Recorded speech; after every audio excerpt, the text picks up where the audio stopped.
भोपाल के बीजेपी कार्यालय में बिना विधायक निर्मला सप्रे पूर्व विधायक से मिलने पहुंची, जहां उन्होंने विधानसभा में दिए हलफनामे को काल्पनिक बताया। इंडिया अहेड से बातचीत करते हुए सप्रे ने कहा कि संगठन की बैठक में नहीं बल्कि बिना की पूर्व विधायक से मिलने पहुंची हूं और इस्तीफे को लेकर सोच विचार कर इस्तीफे देने की बात कही। इंडिया अहेड ने संवाददाता ने विधायक निर्मला सप्रे से खास बातचीत की है। निर्मला जी भी पहुंची। मैम, किस तरीके से संगठन का पर्व जो है वो बीना के अंदर रहा, कितने सदस्य बने, क्या स्थिति रही इस संगठन पर्व की बीना में? देखिए, मुझे तो कुछ मालूम नहीं है क्योंकि हमारी दीदी हैं और चूँकि आज मैं दीदी से मिलने आई हूँ यहाँ पर।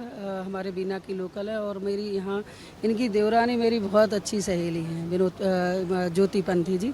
हम दोनों चूँकि टीचर थे और हम लोग साथ में एक ही स्कूल में पढ़ाते थे, तो दीदी से मैंने कहा तो कुछ ज़रूरी बात भी करनी है, तो मैंने कहा यहीं बात हो जाएगी। ये सारी चीज़ें तो ये जानती, मुझे तो कुछ पता नहीं है।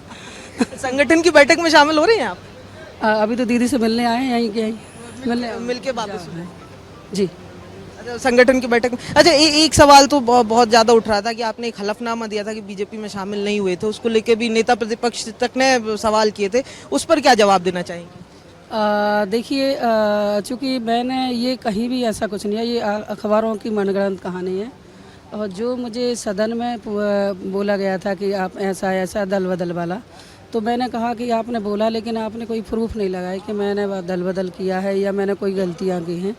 तो आप पहले तो प्रूफ लगाइए और साबित कीजिए कि मैंने क्या किया। अब चूँकि सबके व्यवहार होते हैं, आज हमारी दीदी है, चूँकि बिना लोकल के पारिवारिक संबंध है, हर व्यक्ति कहीं ना कहीं मिल सकता है, तो ये चीज़ें मैंने बोली थी। इस्तीफा देंगे मैम?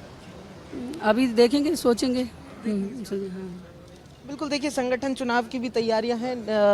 बीना से विधायक हैं जिनको लेकर सियासी पारा भी काफ़ी हाई रहा लगातार। निर्मला सप्रे वो भी पहुंची हैं, संगठन चुनाव की तैयारी है। ऐसे में अगर बात की जाए तो दोनों चीज़ें यहां पर साफ होती हुई दिखाई दे रही हैं कि जो हलफनामा दिया था कहीं ना कहीं बीना विधानसभा से कि निर्मला सप्रे ने कांग्रेस से रिज़ाइन ना देकर बीजेपी ज्वाइन नहीं किया, इस तरीके का हलफनामा था। लेकिन तस्वीरों में साफ तौर पर यह दिखाई दे रहा है कि बीजेपी ज्वाइन कर लिया। हालांकि अभी तक ये भी साफ नहीं है निर्मला सप्रे का, माफ कीजिएगा, कि वो इस्तीफा कब देंगी, कहां पेच फंसा है, ये भी बड़ा सवाल है। हालांकि संगठन की बैठक में वो शामिल हो रही हैं। कैमरा पर्सन संजय नामदेव के साथ प्रखर जैन, इंडिया अहेड।